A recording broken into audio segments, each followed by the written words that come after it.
আমাদের প্রভু এক, একই নবীর উম্মত, জীবন বিধান এক, ওই শিবানী কোরআন।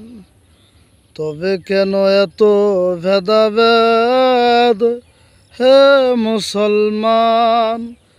এক হও করি আহ্বান, এক হও করি আহ্বান। বাইতুল্লাহ এক, মদিনা শরীফ এক, উহুদের পাহাড় এক, বদরের মাঠ এক। তবে কেন আমাদের মধ্যে এত ভেদাভেদ হে মুসলমান? এক হও করি আহ্বান, এক হও করি আহ্বান।